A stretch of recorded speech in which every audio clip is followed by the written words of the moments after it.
In 1815, Mount Tambora erupted in Indonesia, causing a global climate anomaly known as the Year Without a Summer. Crops failed, and food shortages spread across the Northern Hemisphere.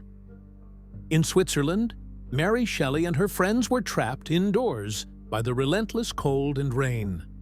To pass the time, they held a ghost story competition. This led to the creation of Frankenstein, a novel that would forever change literature. Who knew a volcanic eruption could spark such creativity?